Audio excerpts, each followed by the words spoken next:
They said that this officer, while armed and in uniform in a county that he was not duly sworn in, actually showed up with a mob of people. They heard about this young girl who was missing and showed up at this house. Monica Shepherd and her son, Damien, were one of two black families in this middle-class Pender County neighborhood.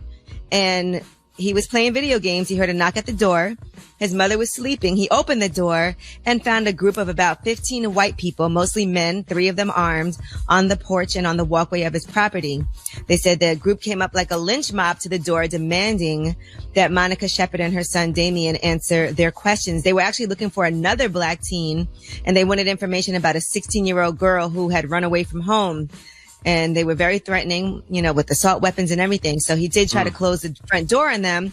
And that's when Jordan Keita stuck his foot in the door, refused to let them shut it, and kept demanding to come into the home.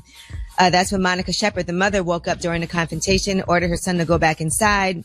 And they started grilling her, insisting that they be allowed to come in. She did try to close the door. They prevented that from happening. The group then eventually realized they were at the wrong residence. They were looking for a black teenager who had previously lived next door, but had moved out of the neighborhood weeks before this happened. They did find the young girl, the 16-year-old girl, later on that night. So Keita did end up getting fired. And I did read North Carolina. Yeah, I read that story. I mean, listen, I don't know how many times we got to tell white people that all black people don't look alike. That's number one. Okay. Now, would it number be two, when you do. Would it be foul if they owned a assault rifle and they came to the door with their gun and they started shooting them people for trying to come in? That wouldn't be foul. Because they're trying to barge into my house and they're not the police. They have no warrants, and I start firing at them. Is that foul? Let me tell you about this story about Breonna Taylor. And this is in Louisville, Kentucky. She was asleep. She was at home, asleep with her boyfriend. And that's when Louisville Metro Police Department officers who were looking for a suspect at the wrong home shot and killed her. They went into her house, forced their way in, and they did that while she was in bed asleep, like I said, and that's when her boyfriend fired and hit a police officer because he had no idea who was in the house. They thought somebody was breaking in, and the officer started shooting in the apartment and ended up shooting and killing her. They were in plain clothes and unmarked vehicles. Jesus Christ. Now, come on. Now, here's why police officers have to measure twice in order to cut once in situations like that. They run up in somebody's house, plainclothes officers. If I'm practicing my Second Amendment rights and I have a legal firearm on me and I just hear somebody busting my door and they got on plainclothes, what the hell you think I'm going to start doing? It's the truth. You know what I'm saying? If I pick off a couple of them, then it's my fault. But I didn't know that they were police officers. They busted in my house. They came to the wrong house. And plainclothes and unmarked cars. What am I supposed to do in a situation like that? Protect your family. Let your clip go. Yeah, absolutely. You don't know who's in your house, and especially if they're not announcing police. You're trying to kick in the door. No, hell no. No. Breonna Taylor was an EMT worker. She was only 26 years old, and she was shot and killed 8 times. She was shot. 8 times. And you know what? You know what's crazy? Her boyfriend was arrested, and he's been charged with assault and attempted murder on a police officer.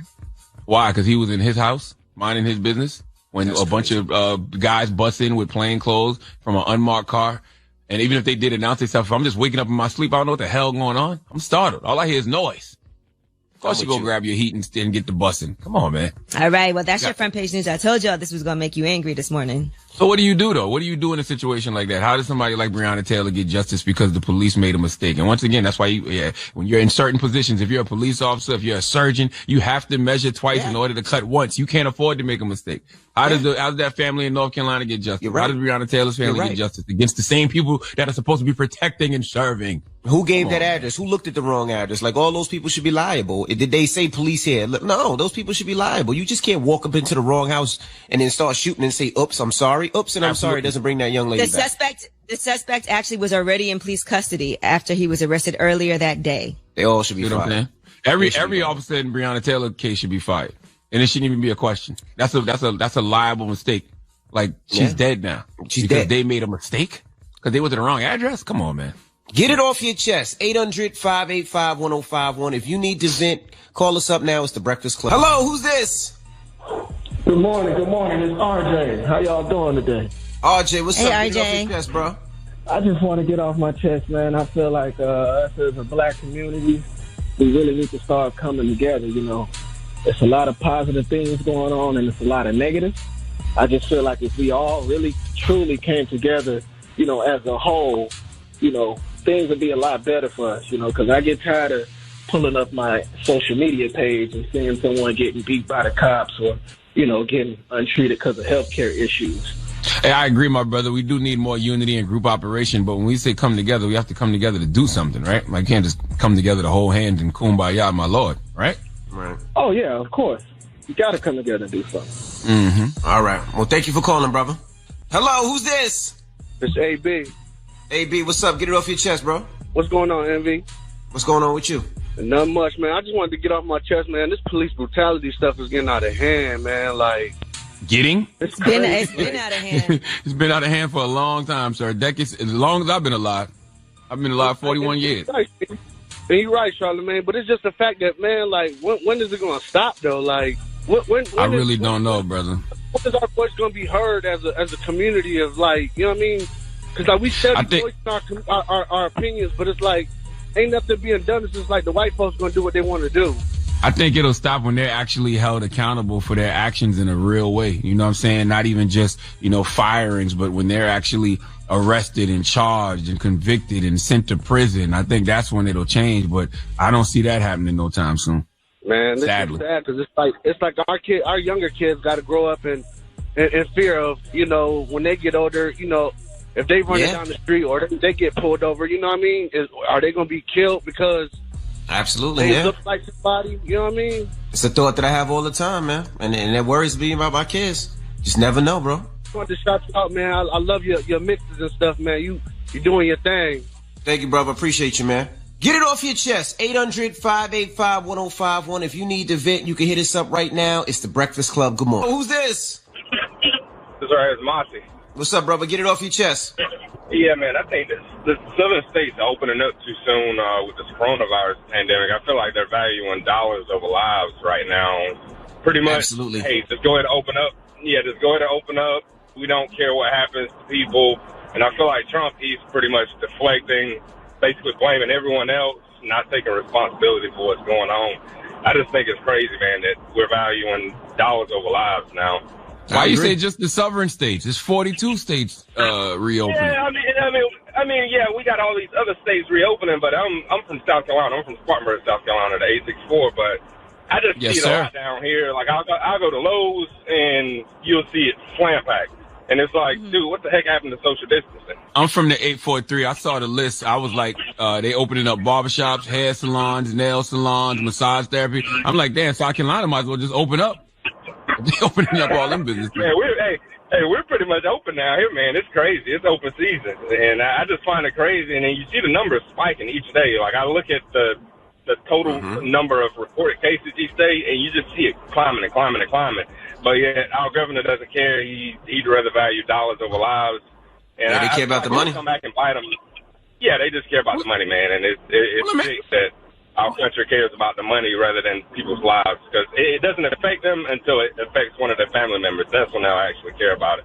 They don't care. They don't care about that either. Shoot, there's people in the White House that's come down with coronavirus. They still wide open. It's not their, it's not their family, but it's just a crazy situation. Question though, do you work in Lowe's? What you need to hook up? to say, cause no, I'm saying he in there too.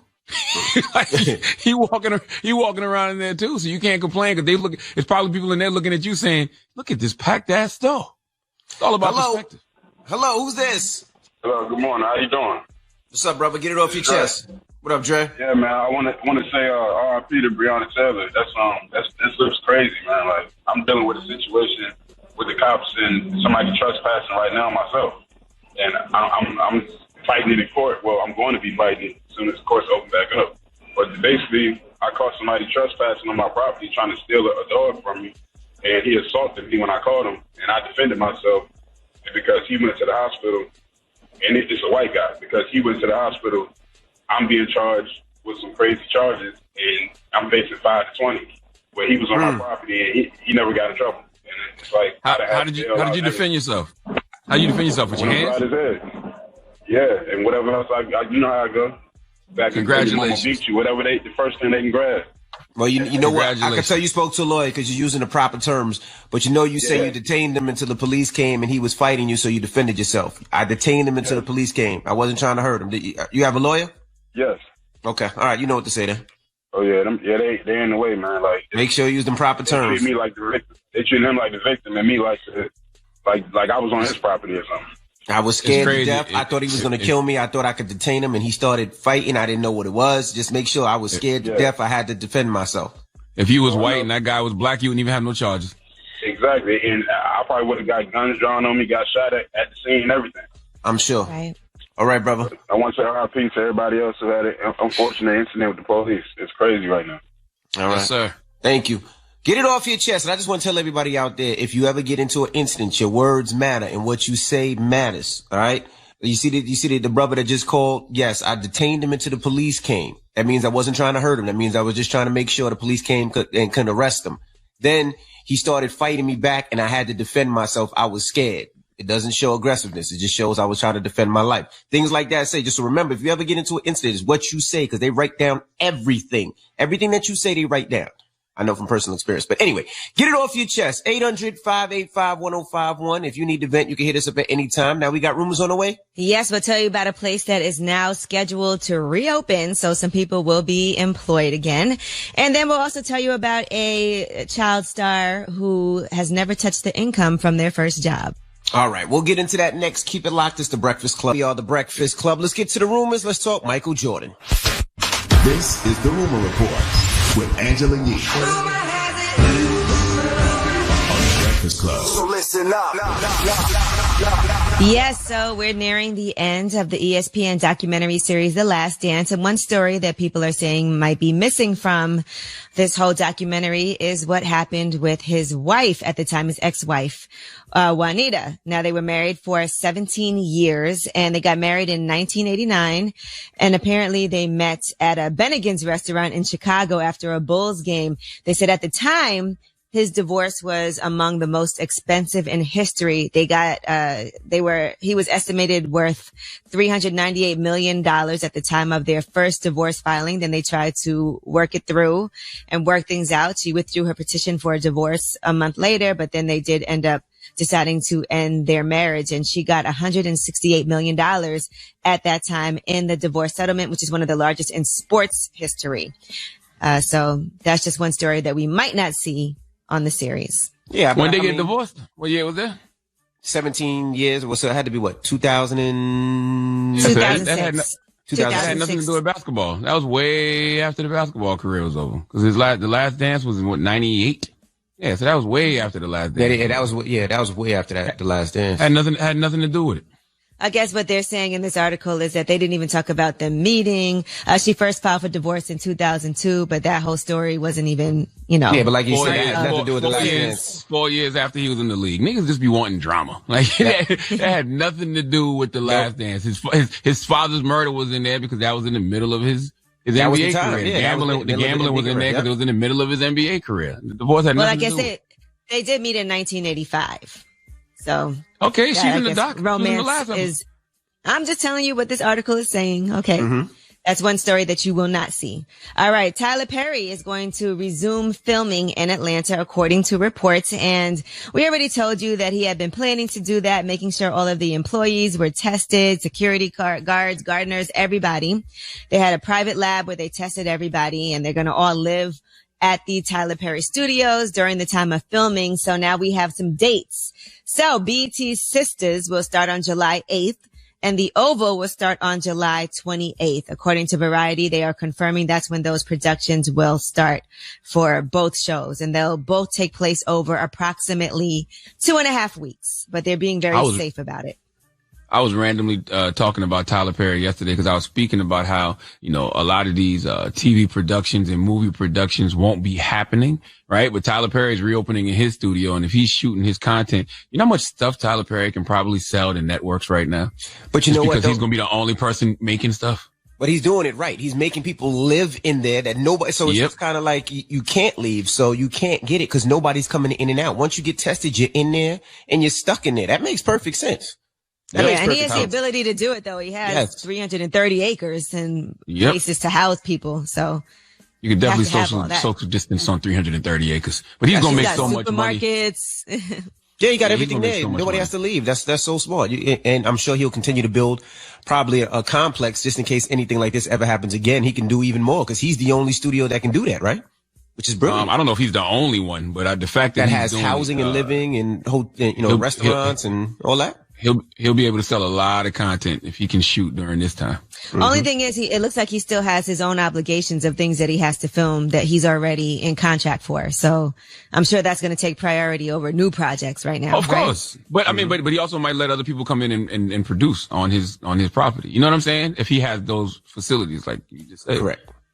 All right. Now, Raven-Symoné says she has never touched her Cosby Show residuals. She was doing an Instagram Live with Jerome Trammell, and here's what she had to say about that. So is it true that you haven't touched your Cosby money, or you mean like residuals as of lately? I haven't touched my Cosby money. I mean, that's a blessing. And that's a blessing. You got money. And that's smart money management. Mm-hmm. Yeah, money is not to be spent anyway. It's to be saved. And if you have several sources of income coming in at once, then some of that money should absolutely be stacking. Absolutely. All right. Now, Kaya and Trina, with this back and forth that they had, we told you first, Kaya recently said they could go hit for hit during a versus battle. Trina made it very clear that she has no intention of doing such a thing with Kaya. As a matter of fact, she even announced that she's going to be doing hers with Trick Daddy actually tonight. If you guys want to watch that, she's doing a battle with Trick Daddy tonight at 8 p.m. So now Kaya had this to say. Talking about Diamond Princess, bitch, you pawned all your diamonds a long time ago, ho. You don't own nothing but HIV and the HIV medications, because that's the only thing you ever had was diseases up your ass, bitch. Who was checking for you? Katrina Sauer, the goddamn harbor. We'll wait. We got time. We home on quarantine. We can check the numbers, and I outrun you each and every mother time. I done swallowed you whole then, and I'm swallowing you whole now. We the people want to know why you think everybody is beneath you, ho, and who gave the crown to the baddest hound. Because we still confused, because we don't know not nan hit that you ever had again. Trick, your dog is loose. I was highly entertained by that rant yesterday. Can't even sit here and lie to you. Kaya can't go hit for hit with Trina, but boy, she can go rant for rant. I love a good takedown with words. But I also like Trina's response on Instagram too. Yeah, Trina responded. She said, growth is ignoring people who deserve to be swung on.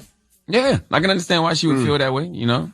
But here's the thing, when you're 40 plus years old like Trina and Kaya are, you can't just be out here fighting. So some people just need to be sued. Okay, I know it's a waste of time, energy, and money, but people should not be allowed to just say anything about you online with zero consequences and repercussions. Oh, I'm with you. I am with you. You can't tell people I got HIV just because you're trying to hurt me. All right. Yeah. All right. Now, I got to sue you for libel and slander. Like, some people should just be sued. Yeah, absolutely. Yeah, we too old now to be fighting. People. We too old to be pulling up. I'll let my lawyer pull up on you. It's a waste of time, energy, and money. You probably won't get nothing, but sometimes it's okay to garnish people's future wages. All right. Well, I am Angela Yee, and that's your rumor report. Sound like you did that before, brother. Nah, I wanted to, but I didn't. I still might. I don't know. Depends how I feel. Okay. Oh, and today's Stevie Wonder's birthday. He's 70 years young today. Stevie Wonder's birthday. Stevie Wonder. Today is Pusha T's birthday, and today is Dennis Rodman's birthday. Really? Yeah. Dropping the clues bombs for Stevie Wonder. Not too many people can see him on that goddamn piano. You know what I mean? That man is one of the greatest musicians of all time. That's right. Period. All right. Well, when we come back, front page news, so don't move. It's the Breakfast Club. We are the Breakfast Club. Let me just say happy anniversary to my wife. Today is 19 years we've been married. Now, I'm show happy anniversary.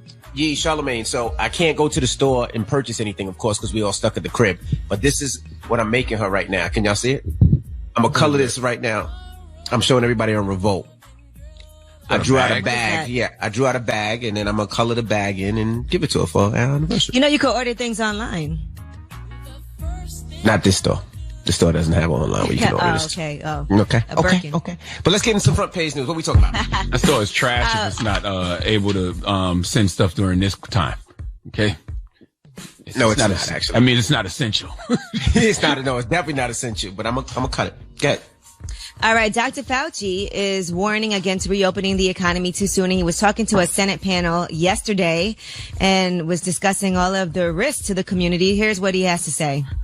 My concern is that if states or cities or regions disregard to a greater or lesser degree the checkpoints that we put in our guidelines, there is a real risk that you will trigger an outbreak that you may not be able to control, which in fact, paradoxically, will set you back, not only leading to some suffering and death that could be avoided, but could even set you back on the road to trying to get economic recovery. Yeah, it's crazy that he says it'll lead to an outbreak that we can't control, as if we're controlling this one. Like we haven't even controlled the first one yet. Now, according to official estimates, they're saying about 80,000 Americans have died, and Dr. Fauci feels like the real number is likely much higher than that. Most of us feel that the number of deaths are likely higher than that number because given the situation, particularly in New York City, that there may have been people who died at home who were not counted as COVID because they never really got to the hospital. So in direct answer to your question, I think you are correct that the number is likely higher. I don't know exactly what percent's higher, but almost certainly it's higher. Well, maybe the government's listening to the second opinion. You know how when you have a doctor, you're like, well, let me get a second opinion. When you don't like what the first doctor said, what's the second opinion? I don't know. Now, as far as a vaccine, is that on the horizon? Here's what Dr. Fauci had to say about a possible vaccine. We have many candidates that hope to have multiple winners. This will be important because this will be good for global availability if we have more than one successful candidate. There's also the possibility of negative consequences, where certain vaccines can actually enhance the negative effect of the infection. Yeah, which is very scary when you hear all those things. And like I said, I'm just not leaving the crib. Like I'm okay. Like my kids will be homeschooled. They'll go through Zoom. I'm not taking any trips. We're just going to sit our ass home. You know, the only thing I got to decide and what I'm going to do is Madison going to college next year.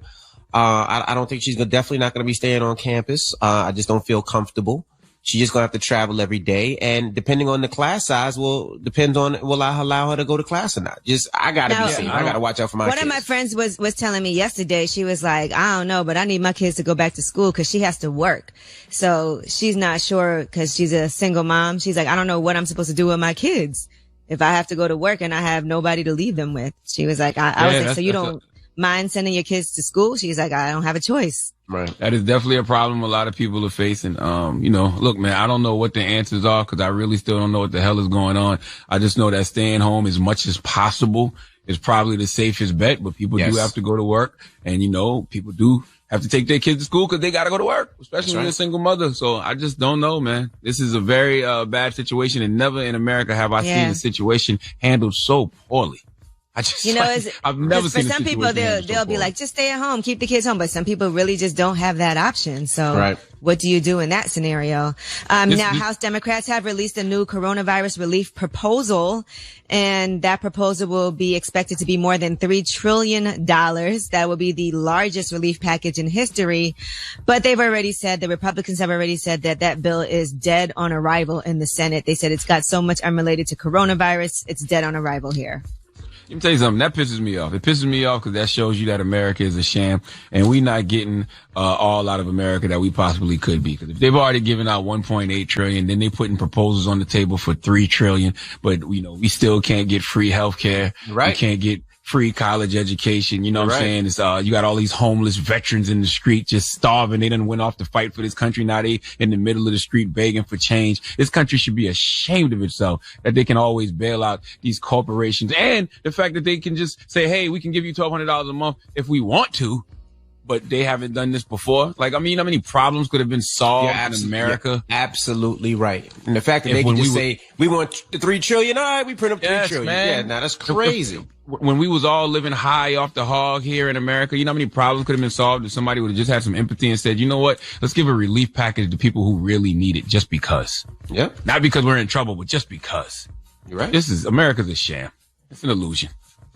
All right. Well, that is your front page news. All right. Thank you, Miss Yee. Now, when we come back, Nicky Jam will be joining us. We'll kick it with Nicky Jam, of course, Latin artist. He was in Bad Boys 2. He has a new docu-series on Netflix. So we'll kick it with him when we come back. All right. So don't move. It's the Breakfast Club. We got a special guest on the line, Nicky Jam. Yeah. It's good. Welcome, sir. Good, man. Everything good, man. I'm getting married in a year. Woo! And I'm doing quarantine with my girl. You know what I'm saying? I'm trying not to quarantine is not a good moment to start with your girl because you got to stick with her for 24 hours. How long have you been engaged? Since Valentine's Day. Of this year? Yeah. Did she have a lot of questions after watching El Ganador on Netflix?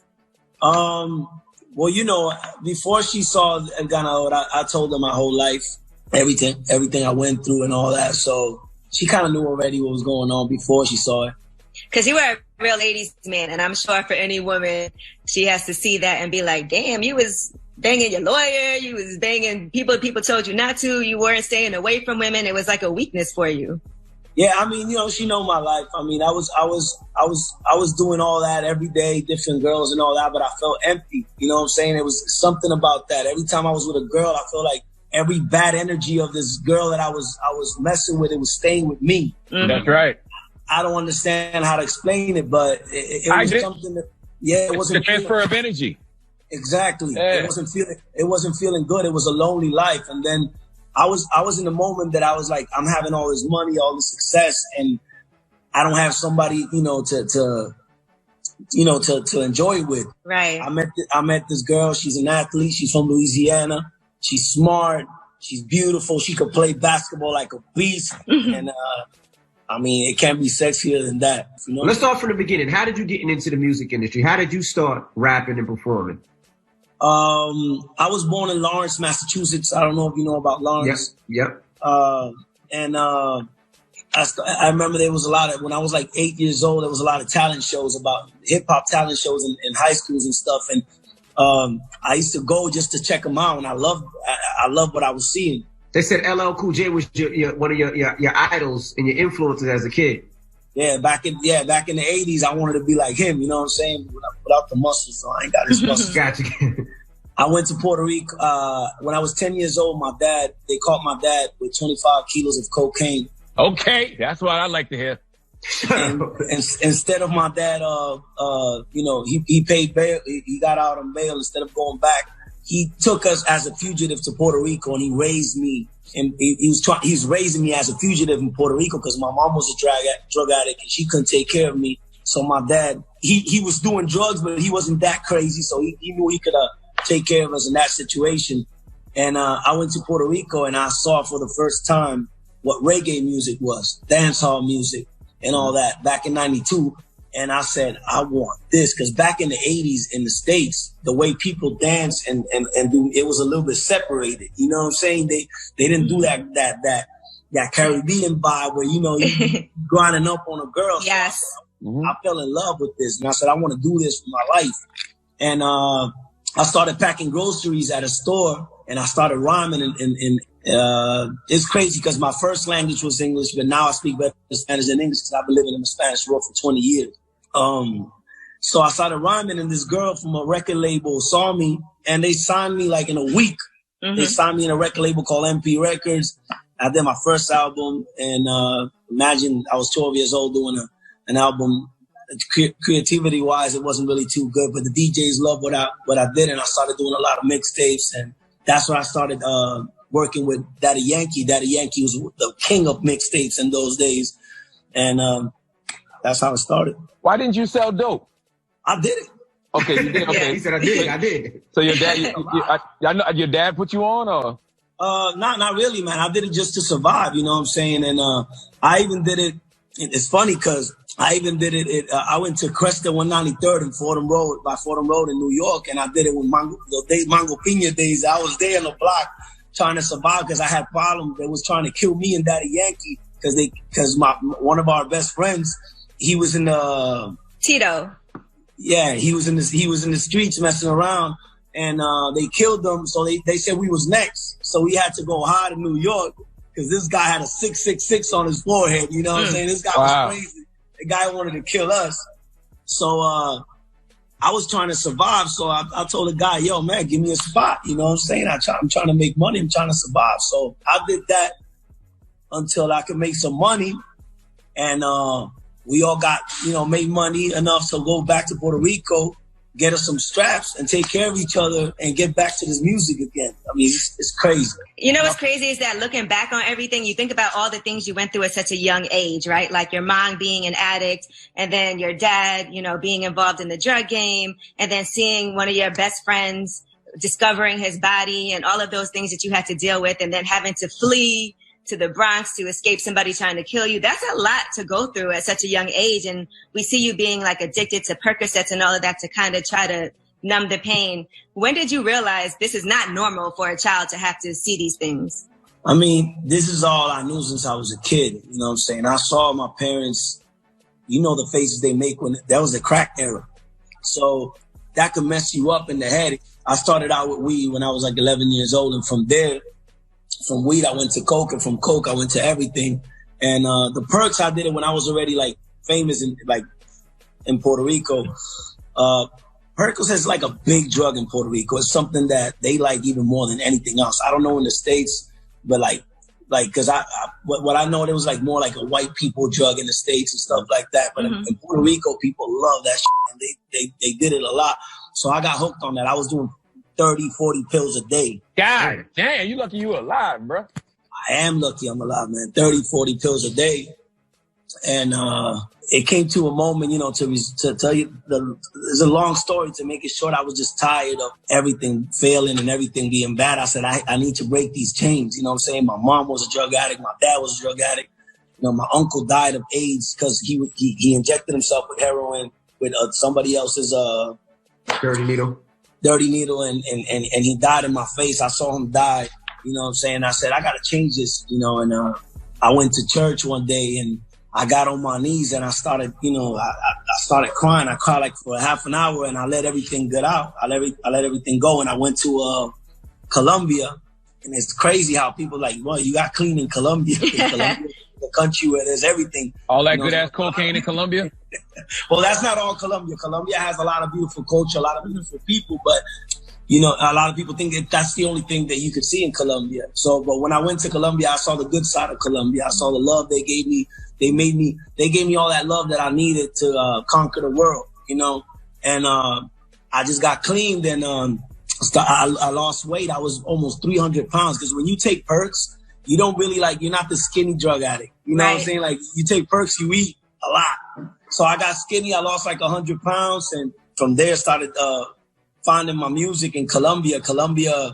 I started like from zero, from being a famous singer in Puerto Rico and having all the success and losing everything and people forgetting who I was. I went to Colombia. I saw Colombia had 65 million people, more than 65 million people. I said, if I have a national hit in this country, I could probably bounce around all over the world and have a lot of views. Let me try it. And that's what I did. I did 5 #1 national hits in the country. And I made so much views, so many millions of views that I started jumping all around the world. And then I did worldwide hits.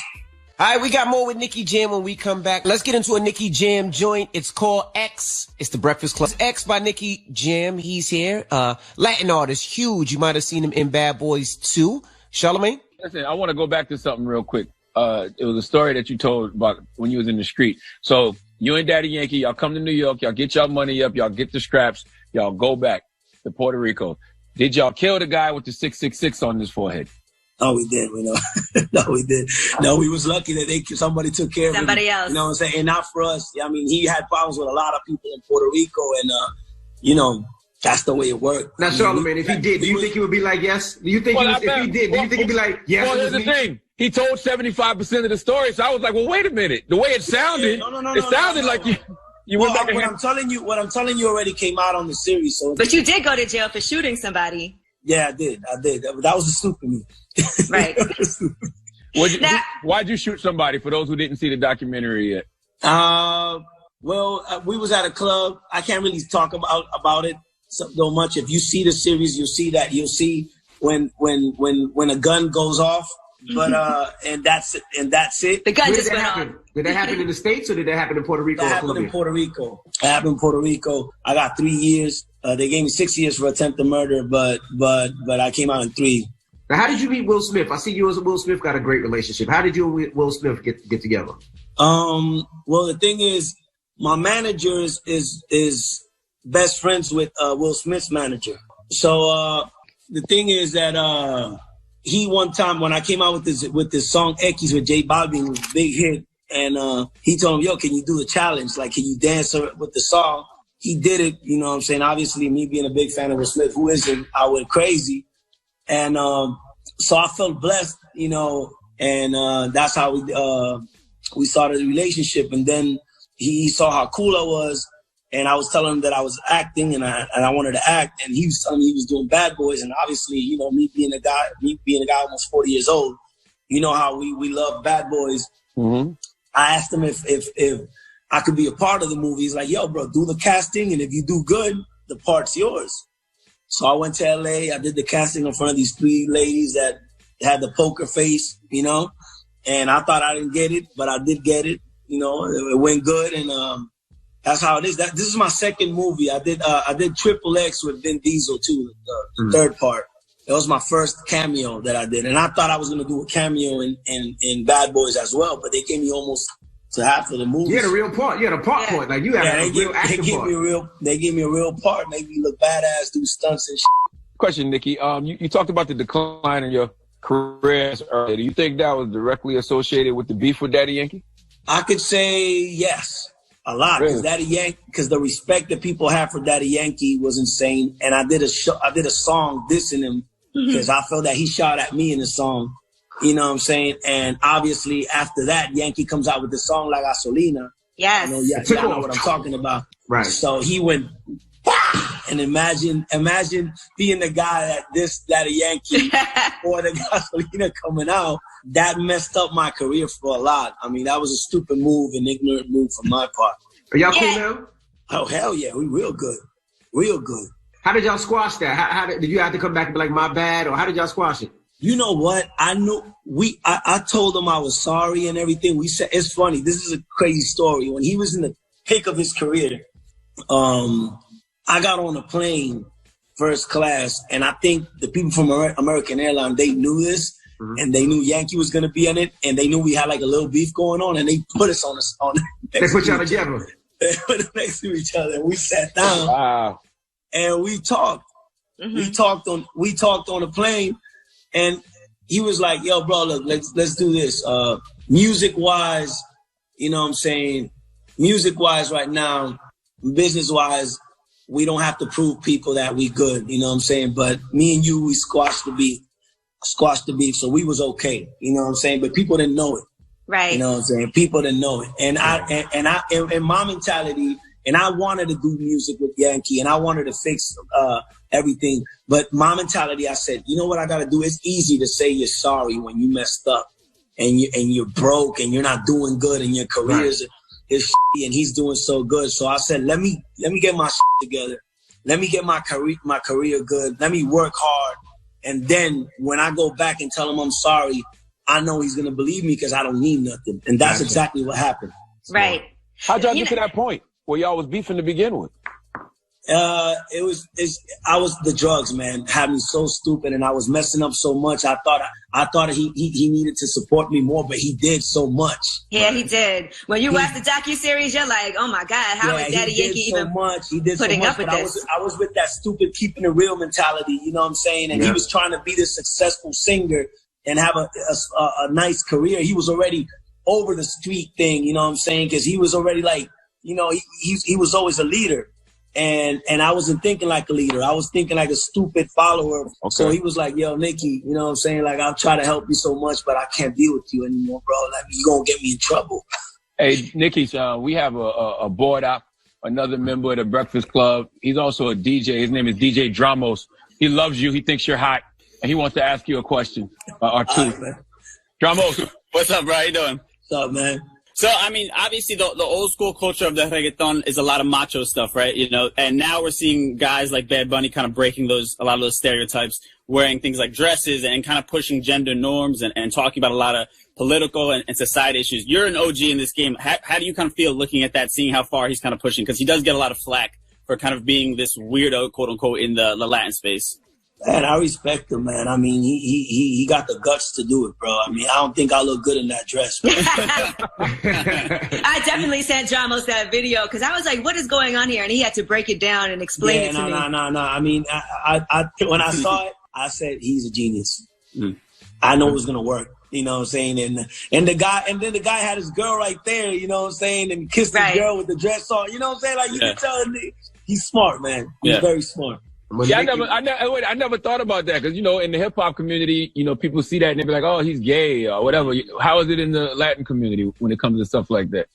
That was like that. We had that mentality years ago. You know what I'm saying? That's that keeping it real gangster mentality back in the early 2000s. But not today, man. That's old, bro. That's not the mentality. I mean, it takes a man to like do whatever he wants to do. You know what I'm saying? And not care, you know, what people say. So you're not going to do that in the next video. That's not going to be you in the next video. I just think I don't look so good doing it.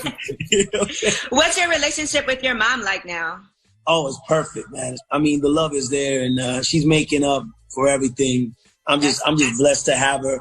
And everything I did in the music was to be famous so I could see her again. I lost my mom for almost 20 years, and I got her back, so I won. So, Nikki, speaking of blessings, is your fiance going to come out of this quarantine pregnant? Nah, man, not yet, bro. I'm going to enjoy that body for a couple of years, bro. So you making the essential run for condoms, huh? Yeah, man. Nah, you just pull out. That doesn't always work. That's how it started for me, and I got 5. That's how it started for me. I got 5. You know what I'm saying? Sometimes it's hard. We just gotta pull out, baby. Well, thank you for joining us, Nicky Jam, man. We appreciate you and good luck with everything. Where's the wedding gonna be? We're thinking about Malibu in LA. You know what I'm saying? So y'all invited if y'all want to go. I mean, if y'all want to go, you know what I'm saying? I'm just being, I know Charlamagne not gonna go over there. Like, I ain't going over there. I like a good wedding. Hey man, you guys are awesome, man. I'm blessed to be here with you guys and you guys interviewing me. I feel that I made it. All right. Hold on. I think Dramo's got a final question. You want to say something, Dramo? Dramo wants to go to Miami too. He would say I love you. I want to come to the wedding too, but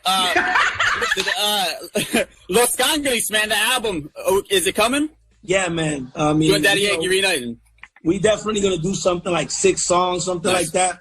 We're talking about that. So the project y'all doing, y'all haven't recorded anything for it yet? No, not yet, because we did a single called Muévelo. It was his last song. But as soon as this quarantine stuff finished, we all go back to the studio and we'll come out with the Cangri album and you know, make people remember back the early 2000s. All right. Well, thank you for joining us again, brother. We appreciate you. And it's Nicky Jam. It's the Breakfast Club. Good morning. We are the Breakfast Club. Let's get to the rumors. Let's talk Tekashi. It's about time. What's going on? Rumor report. This is the Rumor Report with Angela Yee on the Breakfast Club. All right, so Tekashi, he tried to donate $200,000 to No Kid Hungry. He said, during this pandemic, I understand we have nurses and frontline heroes who risk their life daily to save others, but never forget the children and families who depend on our public schools for daily meals and nutrition to keep our future leaders growing to their best potential. He said to every influencer out there, remember, if you are blessed, God gave you that blessing, not just for you, but also to help others, God first. Well, No Kid Hungry decided they didn't want his money.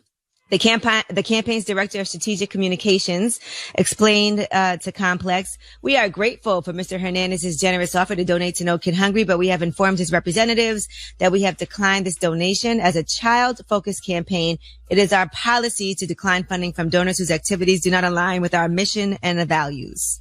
Yeah, I was kind of confused about that. You know, kids need the money. I mean, he made the money legally, right? He made the money from his deal.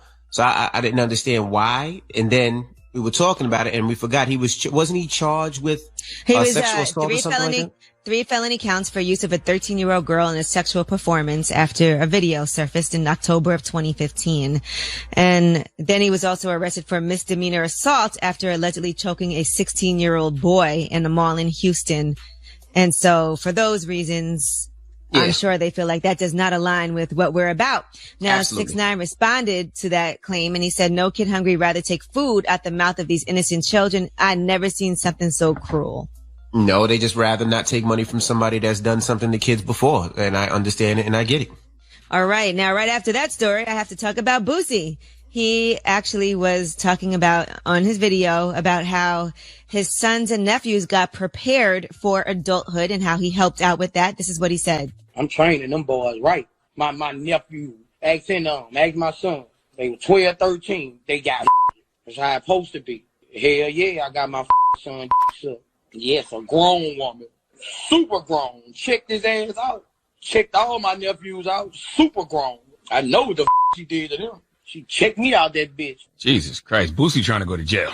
I guarantee you that audio has been sent to the proper authorities in Atlanta. They passing that audio around like they was passing around the old dog shooting the convenience store owners in Minister Society tape, okay? Like, why would Boosie bring that kind of heat on himself? On social media said they contacted the Louisiana Department of Children and Family Services to report him. And by the way, that is disgusting. If you're a grown woman and you're having any type of contact with a child who is 12 or 13 years old, that is disgusting. And for parents, you should not want that for your child. I mean, Boosie, you gotta put the weed down and back away from the Instagram. Okay. Yeah, that's crazy. Like, first of all, everything don't need to be done. That number one, and everything don't need to be on Instagram. Like, why are you even, why? Like, what was the point of that?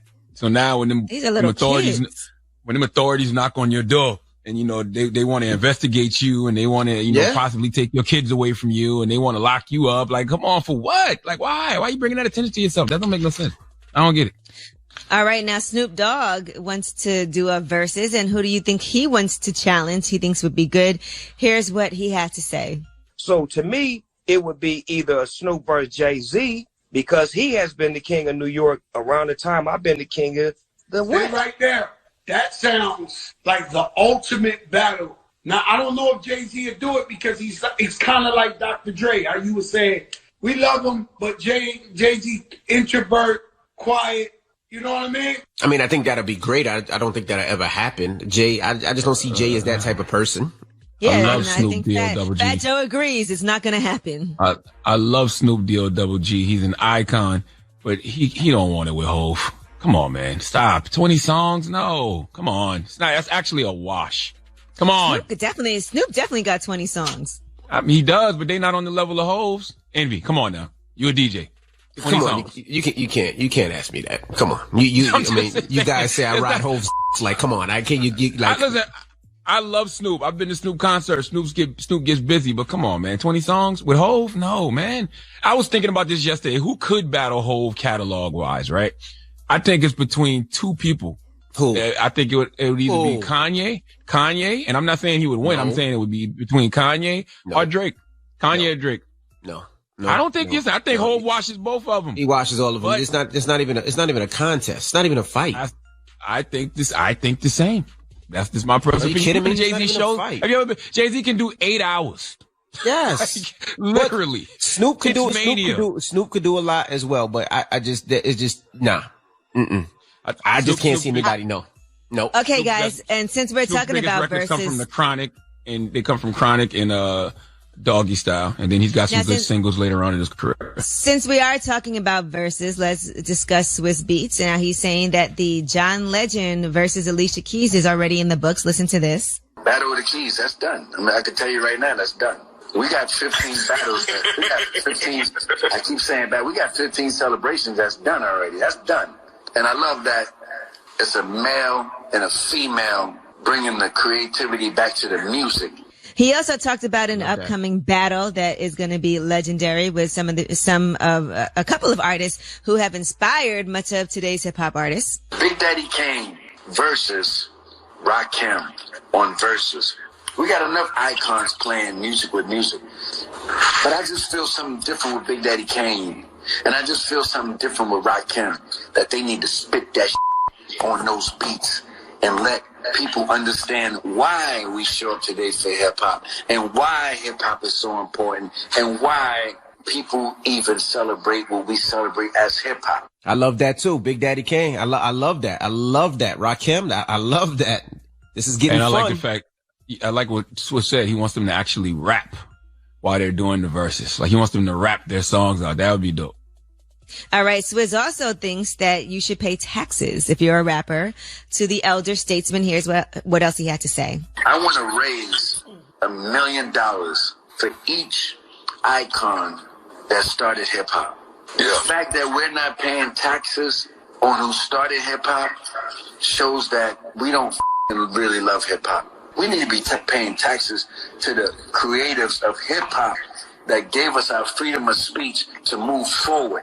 I'm going to go so hard with that. Okay. I'm not mad at that idea. I agree. You got to start a foundation, though. You got to start a fund or something, right? Like you got to put that on paper. Almost like a union, like you got to pay your fees every year if you're a rapper. I agree with that. I think DJs too. I think DJs, you should pay a fees for those DJs that started this. Absolutely. But they also older now, though, so it probably go to their families, right? As opposed to going to them directly. Nah, it'll go to them. No, and a lot of them are probably not around. touring as much. But a lot of them is not DJing as much. So that definitely could help them with health care, with health insurance, life insurance, all that. A lot of people didn't get the money they should have gotten at that time. So absolutely. Yeah, but what about when they're not here no more, though, is what I'm saying. Because like what Swiss said is true. Like what Swiss said is true. We're able to feed ourselves and our families with hip hop. So you got to take care of the families too. I would think so. All right. Well, I'm Angela Yee, and that is your rumor report. Yeah, I think something like a union would be great, making sure people have health care, life insurance, and things like that also. Yeah, I mean, I agree. I think so. I'm in. I would definitely make sure I pay my dues every year. All right. Dues. Man, my dues. All right. Now, Charlamagne, who you giving that down to? Donkey of the day is going to the police in Louisville, Kentucky, who murdered Breonna Taylor in cold blood. We need them to come to the front of the congregation. We'd like to have a word with them, please.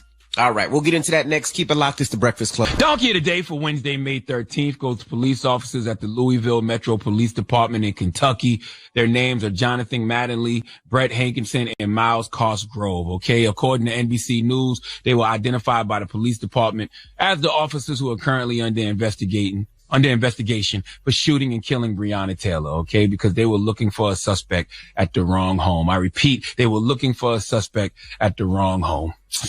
Another day, another black life is taken at the hands of the police. Now, if you haven't heard the story, Breonna Taylor, a 27-year-old EMT worker, an essential worker, okay, died on March 13th after police officers with the Louisville Metro Police Department executed a search warrant at the wrong damn house. Let's go to WHAS ABC 11 News for the report, please. Taylor's mother says that the 26-year-old and her boyfriend were never involved in drug activity. She was an EMT preparing to confront the coronavirus, working for both Jewish and Norton hospitals. Unnecessary search warrant. She did not have to die. Civil rights attorney Ben Crump represented high-profile cases like Trayvon Martin and most recently Ahmaud Arbery. This was a botched investigation that ended up with an innocent young woman killed. A lawsuit says the three detectives were searching for Jamarcus Glover, who was detained that morning. They did not check to see if he was already in custody before they went in here shooting over 22 times. After Taylor was killed, LMPD held a briefing later that day. The detectives are a part of the Criminal Interdiction Division and were not wearing body cameras. Officers knocked on the door several times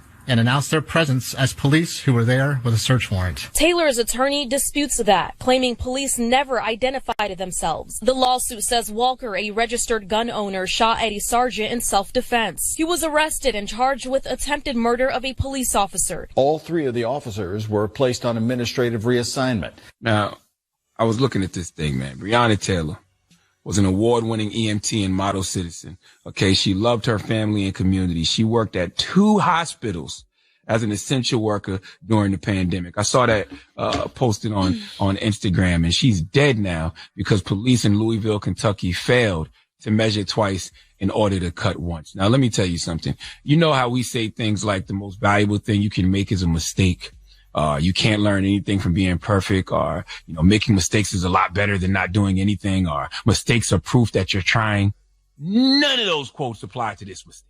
All right. Not one. See, the mistake in this situation shows that the officers in Louisville, they weren't even trying at all. Not even a little bit. When you are executing a search warrant, you don't have the luxury of learning from your mistakes because you shouldn't be making an error to begin with. Okay. Some people in some professions don't have the privilege of being that irresponsible, because being irresponsible can truly be a matter of life or death. It can be some life altering situations. Okay. And all these officers get is placed on administrative reassignment.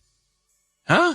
Speaking of reassignment, do you remember that story that happened back in the day when a 67-year-old man went into surgery for bladder cancer? But when he woke up, he discovered doctors had amputated his penis, and the doctors never even told him that this was a possibility before the surgery. You know what that's called? Malpractice. You know what police officers did in Louisville, Kentucky? Malpractice. Okay? To add insult to injury, you arrest her boyfriend, Kenneth Walker, for assault and attempted murder on a police officer.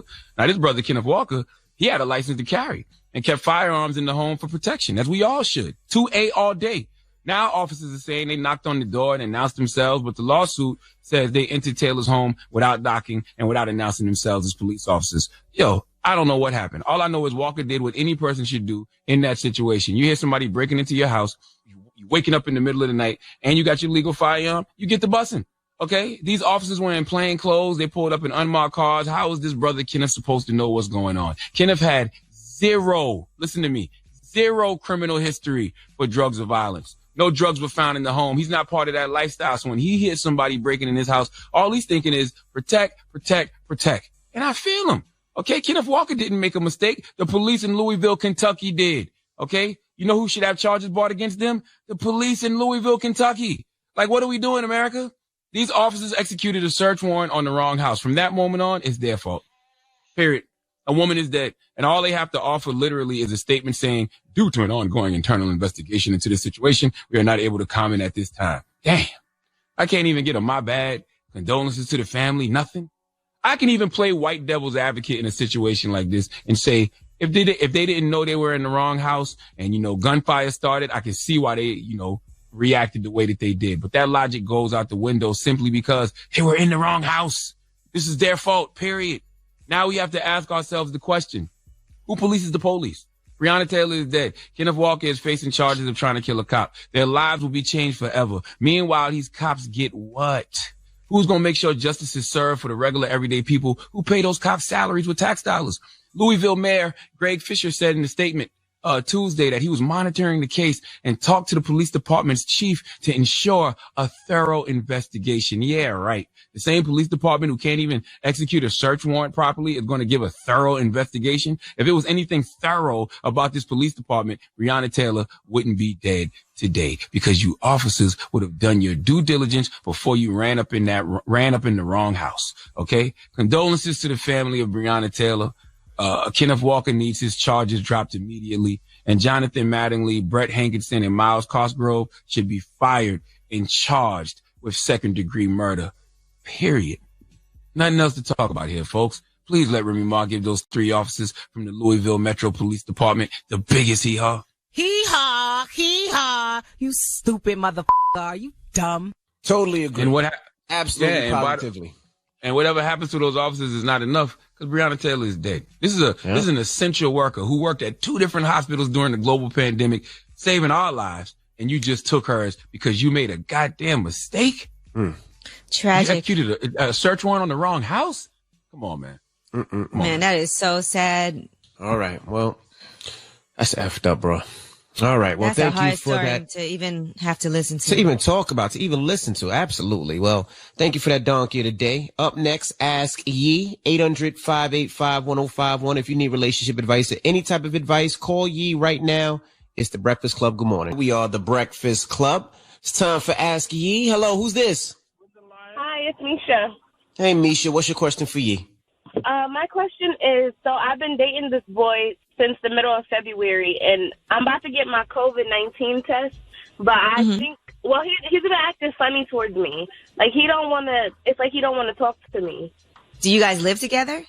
No, we don't live together, but I am 9 weeks pregnant today. Okay. And he always acting really funny towards me. What's acting funny? He don't pick up the phone. He don't text back. Wow. He don't call. Right, in the past week, he asked if I was okay 3 times. Wow, it sounds like he's got other things going on. So you haven't seen him this whole time because of coronavirus? I haven't seen him since Saturday. I started feeling really crappy. Mm-hmm. And so you think you have it? Yeah, I do. I lost my sense of taste and smell. All right. Well, listen, I would say this right now. Your first priority should be your health because you are pregnant. You do feel like you have coronavirus. And as far as your boyfriend acting funny, by not calling, not texting, not checking on you enough. You know, what is he doing? Is he working? What's he doing during the day? I don't know, trapping. I have no. Oh, okay. And so has he been erratic since y'all started dating in February? Has he been what? Like kind of off and on trapping. Sometimes he's available, sometimes he's not. No, he always picks up the phone. Okay. You think he's a little concerned about your coronavirus? If he was, he would talk to me and ask me if I'm okay. You're right. He should be, especially because you're pregnant. Well, look, just take care of yourself right now. If he's not going to be the person that he's supposed to be, there's not much that you can do to force him to be, the man that he needs to be to step up right now. But let him know, tell him, be like, look, I'm going through a lot right now. I'm going to get tested. I'm pregnant and I don't feel like you're really being supportive of me. And just tell me what's good, what's happening. Yeah. You think he'll be honest with you? Have you ever caught him doing anything?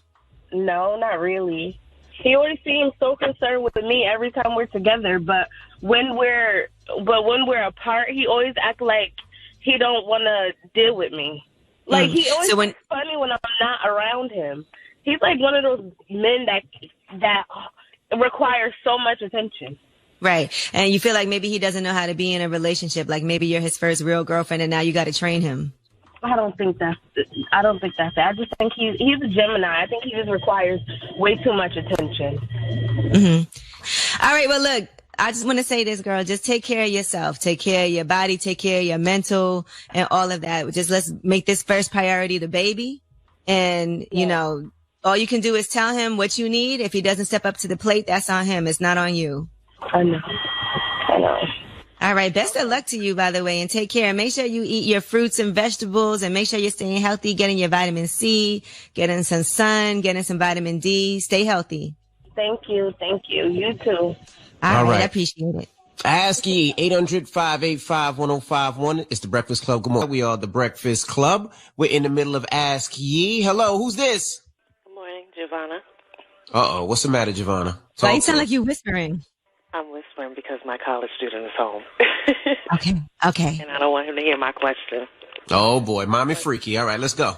Yeah, DJ MV, happy anniversary. My husband and I be celebrating 24 years this summer, too.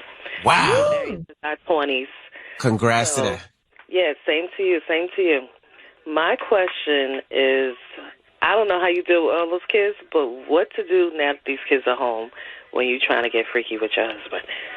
Do you have any why you sustain these long-term marriages is because y'all do all kinds of crazy stuff, but we trying to figure it out. How many kids? Home. Just one, but okay, he's home from college. He's graduated last year, thank goodness, but with everything going on, his grad plans didn't work out. He was supposed to relocate to California. He's home with us. We have a condo and can't get down the way we usually get down, Oh, so is he ever going outside? Is there some place like an outdoor space where you go get some air? Right now. And we, normally we go to parks, but parks have been closed. We don't want to get arrested because he's essential. I own a catering business, kind of, in the public eye. I don't want to be, known for anything scandalous, but of course. Y'all be going to the parks, getting freaky? I like this. No. She said, we have. Hold on. Yes, they do. Not now. Not during this. Not now, of course. Everything is shut down. We try to be safe. As I said, my husband is essential. I own a catering business. Shout out to the small business owners. I fed the front line. Still doing my... What's the name of your catering business? Let's plug that, too, while we're on here. Oh, thank you. Impamama's Signature Recipes. Where I'm in Cliffside Park, but I work out of a commercial kitchen in Inglewood. So Inglewood Hospital, Holy Name, Teaneck, Feed the Front Line. We're still doing more, but... Now, Giovanna, let me ask you this. Doesn't your son have to go to sleep at some point? Now that he's home, not really. I mean, come on, these older kids, they're on FaceTime all hours of the night, and we're not quiet. You know what I think is fun? You need to have sex quietly. Quietly? Yes, and that actually is really fun, but it doesn't normally happen, but it's actually very exciting when people might... My husband's louder than me, actually. Well, you're gonna Mama, you putting in that work. You're gonna have to cover his mouth while you're doing it, but it's actually something really fun. about trying to be quiet while you have sex. And that might just be something y'all gonna have to do. Just be careful, quiet. It is exciting. That we're gonna try. Mama, can I be honest with you? Creative ideas, especially from DJ. What do you do with all those kids? We live in a condo. Well, first of all, the kids go to sleep. The kids go to sleep, and then the older kids. The older one, exactly. But he knows what's going on. You don't think he having sex? She don't want him to hear that. Nobody want to hear their parents having sex. Thank you, Angela. The kids don't want to hear that. Put a lock on that door, and you and your hubby He's not going to walk in. He's not walking in. So don't worry about it. He'll put his headphones on, and he'll be in his video games. Savannah, let me tell you what else you can do. Let me tell you what else you can do, because you said the headboard. I'm glad you said that. Put a sheet on the floor and have sex quietly on the floor. We have carpet on under the floor under our bed, but all right. Well, listen. Put a sheet down on the floor. Can't help that. You put on some music. Put the TV on. Whatever you got to do. Mama, don't even worry about your son. You know, my daughter came into me. She came into my room the other morning. And was like, guys, you know I don't go to sleep at 12 o'clock, right? Exactly. You know I hear everything that was going on. And you know what I said? I said, well, you know how you got here, right? And then she just walked out. It is what it is. My daughter's 18. Your son he graduated college. He got to be in his 20s. He understands. But listen, I just want to say, you just need to make a fun game out of it. Put that sheet on the floor. Tell him, all right, we got to be quiet. Turn on some music kind of low and just have sex slowly and quietly. He's a grown ass boy, Mama. He's in your house. He's old enough now. You and hubby get freaky. After the two. He doesn't want to see his mother's face. His father will come out smiling, but he doesn't want to see me come down and make his avocado toast after I didn't. Avocado toast. Well, I hope you would wash your hands at least. All kind of wash your hands. Oh my God. Certified washing my hands and everything, but okay, we'll try the sheet on the floor. Thank you. No, Mama, get your freaky ass on. This is Ask Ye.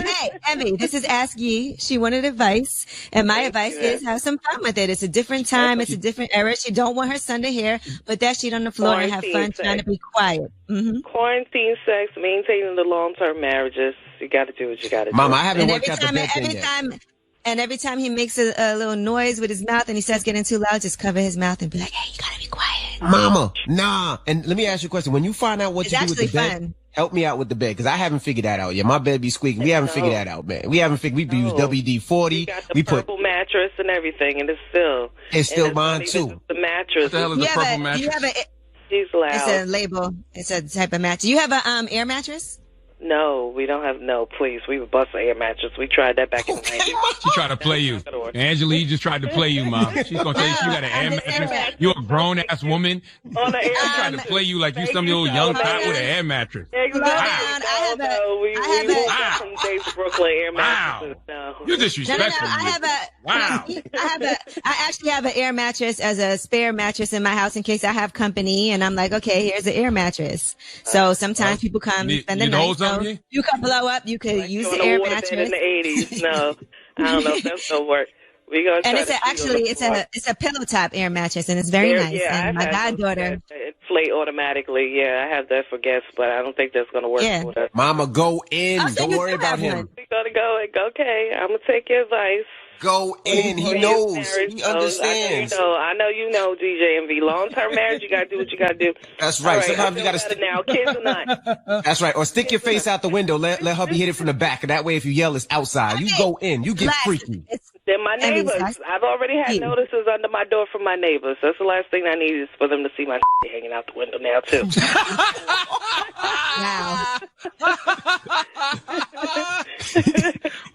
Why are you so long and hanging out the window? They're not long, but, let's stick my face out the window. That's going to come next. Oh, my gosh. Well, have fun with it. Get on that floor and have some fun. Thank you. Good luck, Mama. And sustain these long-term marriages. We out here doing it, too. There you go. Black love. Black love. Black love. Don't do your catering straight from doing what you do with your husband. Just make sure you wash your hands, shower. We don't want any extra. That food had more love in it, boy. All right. Thank you, Mama. All right. 800 That ain't love. And that ain't cream either. 800-585-1051. We got rumors on the way, Yee? Yes. And we're going to talk about, you're going to love this. OnlyFans, who are they teaming up with right now? And we'll also discuss the NBA. NBA stars had a conference call. We'll tell you what came out of it as far as restarting the season. All right, we'll get into that next. Keep it locked. It's The Breakfast Club. We are The Breakfast Club. Let's get to the rumors. Let's talk LeVar Ball. It's time. She's spilling the tea. This is The Rumor Report with Angela Yee on The Breakfast Club. Yes, so as you know, LeVar Ball and Big Baller Brand have done their relaunch, and they are open to possibly collaborating.